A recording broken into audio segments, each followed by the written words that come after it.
بسم الله والحمد لله والصلاة والسلام على رسول الله. الإخوة والأخوات الأعزاء والعزيزات، أطباء المختبرات الطبية من الذين يحضرون معنا هذه الدورة، سلام من الله مبارك طيبا عليكم ورحمته تعالى وبركاته. إنه من دواعي سروري أن ألتقيكم في هذا اليوم المبارك لأتدارس معكم أو لمواصلة تدارس موضوع ضبط الجودة في المختبرات الطبية. ضبط الجودة في المختبرات الطبية. أسأل الله العلي القدير أن يوفقني في تقديم هذا الموضوع إليكم بما يتفق معكم ويرضيكم، ويوفقكم كذلك في أخذ المعلومات والخبرات والمهارات التي ستطرح في هذه المناسبة بما يفيدنا ويفيدكم ويفيد بلادنا وبلادكم ويفيد شعوبنا كذلك. كنا قد تحدثنا بالأمس عن مقدمة مقتضبة عن الموضوع Introductory of quality control in health laboratories, and you actually specified yesterday that laboratory services are of three categories: quantitative services, which are numerical services and numerical reports, and qualitative services, which are actually descriptive reports, and semi-quantitative services, which are descriptive reports.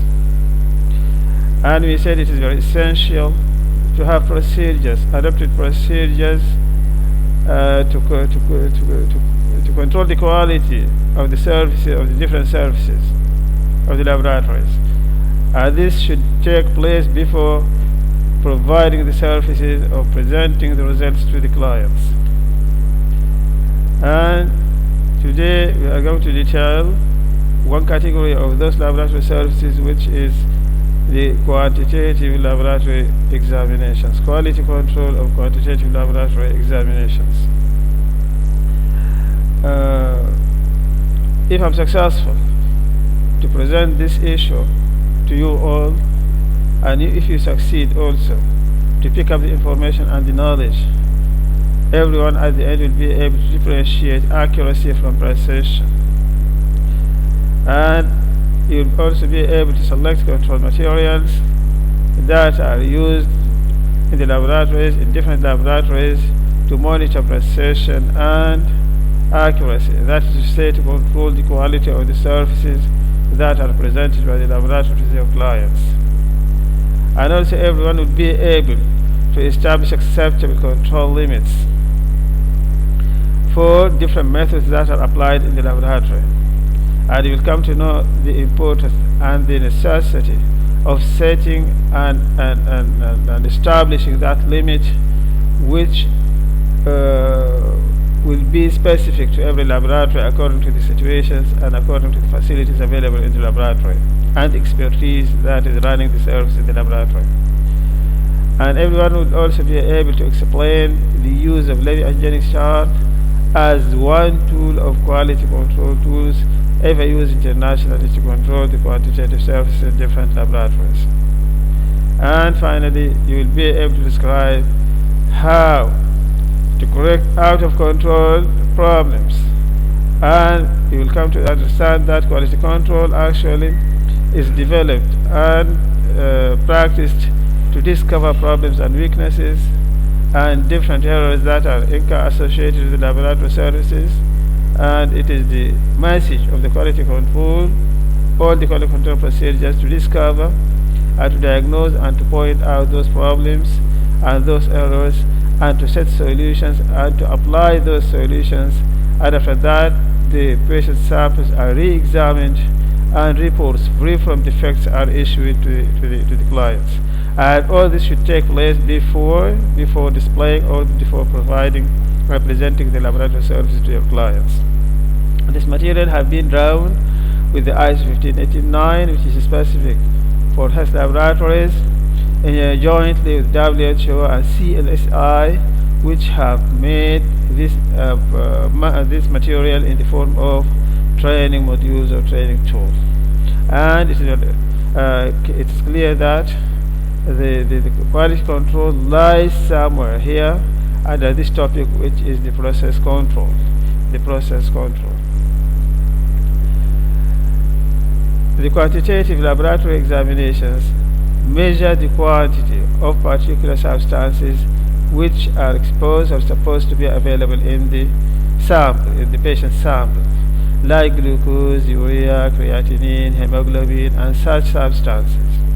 And these substances are examined and estimated and calculated, and the result will be displayed or be presented in values. This is why it is named quantitative examinations. Quality control for quantitative tests is designed to assure both accuracy, or to control accuracy and reliability, or accuracy and precision of the values that are obtained. If the quality control program that is applied, if it doesn't control and monitor the accuracy and reliability, it means that it is useless. So it is a very good indicator every now and then to test and to evaluate that quality control program that you are going to introduce and use in your laboratory, to find out and to assure whether it is achieving those goals as an indicator. And steps to implement the quality control program that is set by different laboratory. At the step 1 at the beginning, it's very necessary to establish and to set policies, and this is the infrastructure of the system, of the quality control system ever developed in the laboratories. Quality control policies, and from those policies procedures are developed. The standard procedures are developed out of those policies. Then step 2, assign responsibilities. The standard responsibility assign every person who is working in the laboratory is specifically for a specific function and job, so as to carry out regarding the different operations and responsibilities of the quality control to be applied in the laboratory. And it is very necessary to train all the people, everyone, to be uniquely and specifically trained on the functions and operations that he is responsible to carry out in the laboratory. And no one should be called to train or to carry out and to practice unless he is successfully trained, and this training is assessed and proved that it has been successful, and that he has gained the satisfactory knowledge and experience and practice so as to carry out and to perform in the laboratory. Select high quality control. This is the step number 3. In the market there are different qualities of control materials, and those who are agreeing with the quality level set by the laboratory, but different laboratories should be selected, and this needs experience and professionalism of selecting the quality control materials that is capable of assigning or developing the quality standards in the laboratories and controlling the services that you are providing. And then establish control range. As we said before, it is very necessary to identify and to specify the range of control to be adopted and used in the laboratory to set and to manage the quality of the services. Some specific graphs are to be developed in the laboratory, which are practically performed and practically used to control the different results and the different values that you are going to develop through examining the patient samples and the control materials. And this is like Levy and Jennings chart, but there are always multiple different control levels, but the simplest one and the best one is Levy and Jennings chart. Then you need to monitor control values. All the values obtained by examining the control materials are to be recorded and to be managed and to be monitored, reviewed systematically, so as to discover different problems and to set the solutions to the different problems that are encountered while practicing in the laboratory. Then you need to develop procedures for corrective actions, and this is very necessary. These procedures are adopted and endorsed, and everyone should apply those procedures in the same manner, in the same way, and no one has to practice in different way.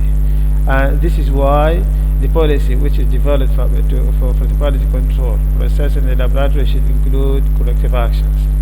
Inclusion of the procedures of corrective actions in the policy means that everyone is called, everyone is enforced to apply those corrective actions as they should be stated. Then all the actions that are taken while applying and practicing in the laboratory should be recorded, so as to be reviewed by those who are responsible for the evaluation and assessment of the systems from time to time systematically. What is control material? A material that contains the substance being analyzed. For example, if you want to estimate and to analyze glucose, the control material should include known levels or known values of glucose.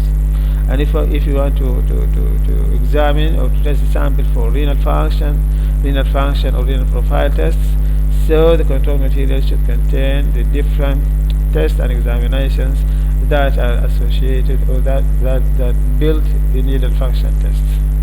The control material should be included and examine the patient samples when performing the test side by side in the same situation, so as to be representative to each other. Control materials are used to validate reliability of the test system. This is why they should be run after calibration, so as to assure not only calibration but calibration and any interventions that have been taken on the analytical system of the equipment from time to time through different circumstances. And it is very necessary, this calibration, to assure that these devices or the measuring system, after being amended or after being maintained, it has been capable of operating up and achieving the quality level that we have assigned before. And also it is run after this validation, run periodically during the testing with the patient samples, so as to specify and to identify and to assure that the procedure and system is capable of providing quality services at the same time, at the very time that you are carrying out the laboratory procedures. Calibrators and controls. What are the difference between calibrators and controls? Actually, what are the controls and what are the calibrators? Calibrators are substances with specific concentrations. These are mostly developed by manufacturers, by companies that have facilities of accuracy, high facilities of accuracy than the unique laboratories, than the different unique laboratories. But the controls are those substances similar, they should be similar to the patient samples, similar to the different patient samples that we are going to examine in the laboratories, and these have estimated concentrations. It means that those who are concerned with the laboratories are the ones who have to estimate the concentration and the values of different analytes that exist in the controls. Estimated concentrations of the controls are always relative to the quality level which has been set in the laboratory. Calibrators are used to set or to calibrate the measuring points on the scale, like this value. At what point the equipment starts to work, or the analytical system starts to work properly, and through what steps and range, and what is the highest level and the highest point that's achieved successfully by the system, by the analytical system that you are using. It is very necessary to set with that range, because when you obtain any values outside this range, you have to understand that your system that you are adopting in the laboratory is not capable of measuring of measuring that substance successfully. Control materials are used to ensure that procedure is working properly. So it's concerned to assess and to estimate the capability and the performance of the system, while this one specifies the range in which the system is operating ideally. So calibration never represents the controls. Control operations also never represent the calibration procedures, because different stories apply for each category. Through calibration, you set the range within which your system is performing well, but within that system it's very necessary also to assure the quality of different services that are provided by your laboratories, different services that are achieved and performed by the system that you are adopting in the laboratory. So never be satisfied with one and omit the other. Types of control materials. These types include that the control material may be frozen, or freeze and dried controls, or in solution forms but chemically preserved. Solutions that include preservative to maintain the analytes, the different analytes that are available or that exist in that solution. Different controls require very accurate constitution, i.e. dilution if they are dry or freeze dried, if this system is necessary. Sometimes you don't need to reconstitute control materials because they are ready to use, like those which are chemically preserved, because they are always in the soluble form in solutions. But if they are dry, you need to have very specific and careful procedures and specific procedures to reconstitute. Be sure and do it carefully so as not to miss some values or to miss some parts or some of those controls, as the values provided by the manufacturer will no longer be representative to the materials that you are using. Control materials are also either assayed, that is to say pre-tested by the manufacturer, and so the target values are predetermined, and those values are presented by the manufacturer via or together with the materials of control materials. You need, when you come to use those quality or those type of control materials, to verify those values before use. It's very necessary to verify, because if you obtain those types of control materials late after manufacture, those values may alter. It is very common that those values will decrease according to the storage or according to the time pass. So it is very necessary to understand and to set the real values at the time that you are going to use the control materials. It is very necessary. This is why verification is very necessary. Verification means testing the control materials to make sure that the values provided by the manufacturer are still valid. If they are not valid, then you need to set your own values at the time of utilization or of putting those materials in use in the laboratory, and this is very necessary steps. Some laboratory, if they are not verifying those, if they are not carrying out this step, then they will come to use materials but depend on untrue values, because the values provided by the manufacturer would no longer be adopted or would no longer be useful.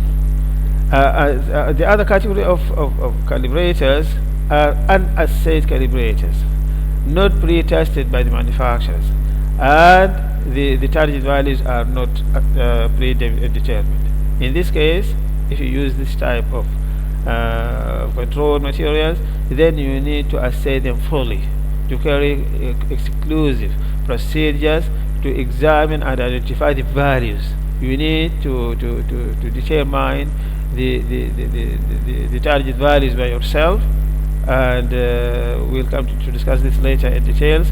And after that, you use those controls, but never use them before specifying and assigning the control values and the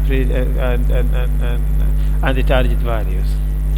The third category of controls is the in-house made, in-house developed controls, which are developed by different laboratories. In-house food cereal are in-house made controls, and this also need to be assayed fully and to be validated, because you are the one who developed those controls.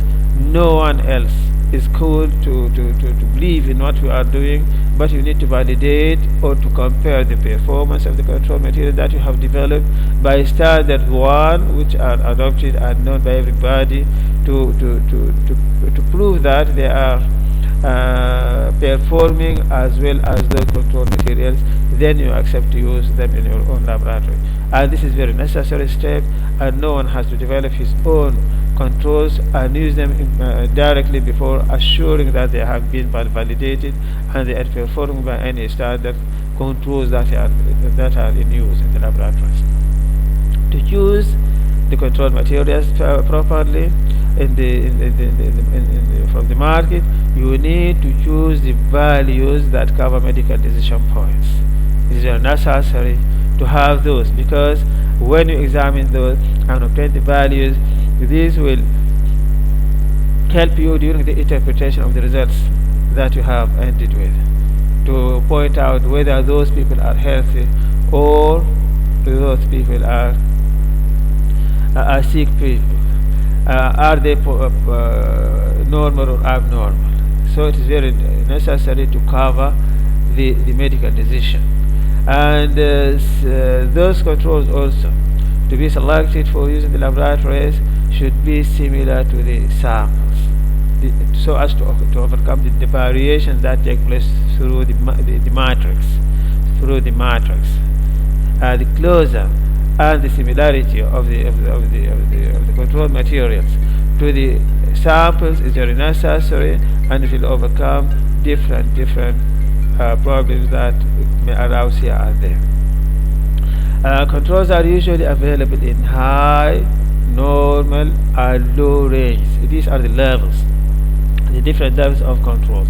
Try to include the different levels in the control material that you are going to choose, so as to assure that your system is capable of covering all the probabilities of this and all the levels of the different services that you are going to assure. Otherwise, sometimes the very critical point and the very highest levels of the analytes will not be well controlled by your system if you don't have clever controls capable of detecting or capable of controlling those levels. Or sometimes some critically levels, critically low levels may not be covered if you don't include in your system the quality control materials that are capable of detecting and controlling those levels of the services which you are providing by your laboratories. To prepare and to store control materials, you need to adhere actually firmly on the manufacturer's instructions. The manufacturers are the ones who are well understanding and well aware with the materials, because they are the ones who have developed them and who have made them, and they will provide some instructions and guides to the end user. Then the end user has to attach firmly and to apply and to obey those instructions if he wants to achieve quality, and they will guarantee that you will be successful wherever you are or whenever you are adopting their instructions and obeying them, and they are not responsible for any mistakes which will happen in your system if you are not performing as they have been directing you. You need also to keep adequate amounts of the same lots of control materials. The lots actually are all the vials which have been prepared through one run in the manufacturer to develop the control materials or to manufacture the control materials. And always the materials with the same lot number have been developed through the same unique situations, and they are believed to be similar in everything. If any mistake have been taking place within the same lot, so all the materials having the same lot will be exposed, or should be exposed to the same materials. Also, when you use a specific lot number to develop your system and to set your graphs, you have to change them when you shift to another lot number, to different lot number. So it is very laborious procedure to develop different, to develop control materials, or to develop control charts from time to time. But if you are using the same lot number, you don't need to develop or to design new control charts to use in the laboratory. So to save your time and effort, it is wise and it is advisable to have multiple materials with the same lot number, so as not to waste time in developing control materials every time, to control charts from time to time. Control materials should be stored and maintained as directed and instructed by the manufacturer.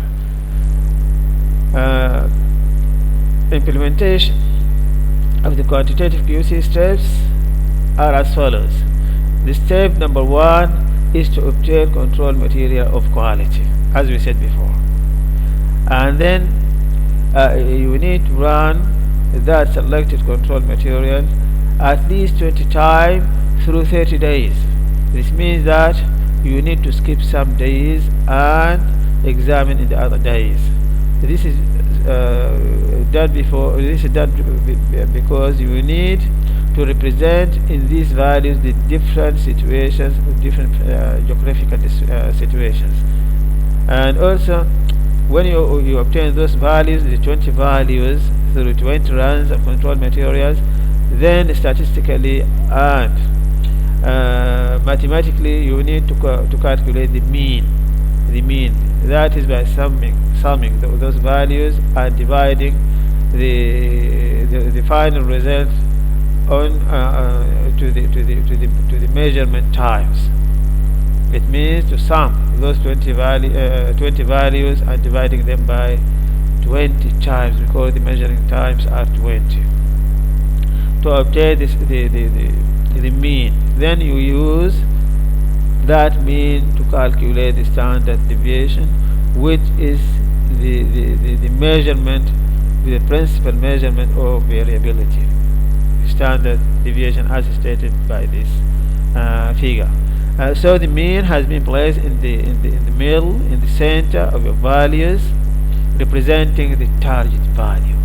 The mean represents the target value. It is very necessary to understand that this mean may not be as value, may not be included in the 20 values that you have obtained by testing the control materials, because sometimes it has been obtained by calculation mathematically. So it may not be real, it may not be included, or it may not be one of those 20 values, but it is still accepted. And after this, when we develop the mean and the standard deviation, you need in one time to add the standard deviation to the mean on the first step, and then you obtain this level of 1 or plus 1 standard deviation, and in the step 2 you subtract that the standard deviation from the mean and obtain this value below the mean, which is minus 2 standard deviation. And in the third step you add double standard deviation, 2 standard deviation, and you obtain this value plus 2 standard deviation. And on the fourth step you subtract 2 standard deviations from the mean and obtain this value minus 2 standard deviation, and then minus 3 standard deviation, and finally minus plus or minus 2 standard deviation. And these are the acceptable range by the different laboratories to use, but most laboratories used to adopt the level to specify the range accepted by them within plus or minus only 2 standard deviation is up to every laboratory according to the range of the quality and according to the level of quality they want to achieve in their laboratories. Measurement of variability. Variability is normal occurrence that take place within the control when you test those controls repeatedly. The same control level. If you test it periodically or repeatedly, as we said before, 20 times, for example, you are not going to obtain the same value. You are going to obtain different values, and even though some values may be repeated 2 or 3 days during that measurement. So that variability of the values obtained by examining the same material are normal occurring variability, and is accepted. Is accepted if they are not exceed that level which we will specify later. And that normal variability is affected by operator techniques. They used to take place either by operator techniques or by geographical situations and conditions, different geographical conditions like high temperature or low temperatures or humidity or such geographical situations, or by the performance characteristic of the measurement system that you are adopting in your laboratory. As that is to say, some examinations are very sensitive, easily affected by by minor variations, and other ones are more stable than the others, and these may be the causes and factors that affecting the normal variability. So any variability associated with those normal situations may be accepted, but with some points to consider. The goal of measuring the variability is to differentiate between variability due to chances, like those, as we said before, due to these chances, and which are assumed to be acceptable, to differentiate them from those variations which take place due to errors, because always we adopt as we said before, adopt the quality control procedure so as to discover and to hunt and to point out the errors and solve them before issuing the patient's results. It is very necessary to understand that that variation is normal due to normal situations and due to normal chances, as we say, or are those variations due to the errors. If they are due to the errors, so the service should discontinue, and if they are due to normal situations, they may be accepted. A measurement of central tendency. Central tendency actually is the liability and the likelihood of the most values that are obtained by examining the control material repeatedly to the central point. Although variable, set of data that are obtained by examining control materials are distributed around a central value like this form. These are the majority of the values, and they are situated or they are centralized around one central point. This is what is known by central tendency, and it is very necessary when you come to specify the range of the quality of the surfaces that you are going to specify and to achieve in your laboratory. Measurement of central tendency. One of the measures of central tendency is the mode, and the mode is actually the value with highest repeatability in the laboratory. Within those values, the value which occurs with the greater frequency, the greater repeatability. It means that the value which is repeatedly found within those values, within the set of values which you obtain by examining the control materials. That is the mode. And there is also median. And the median actually is the value which lies in the center and the midpoint, or the midpoint of the observations, of the values that you have obtained by examining repeatedly one level of control material, in the midpoint. And the mean, which we have calculated before, as we said, so it is the calculated range of the values, and it is calculated because, as we said before, it may not be found among the values that you have obtained, but it has been set by calculations. So this is the representation of those measures, this is the mean which has been calculated, actually, the mean, and the mode with highest repeatability and occurrence this is why it is very high, actually. And then the median is the value that is at the midpoint of all the points, because on the right side of the median there are 7 values, and on the left side of the median there are also 7 values, so it is in the midpoint, and this is very necessary when you come to estimate the distribution. Before shifting to the next point, I would like to point out that these statistical procedures and information are very necessary, and they should be adopted by every laboratory so as to set the system and the program of the quality control in its laboratories.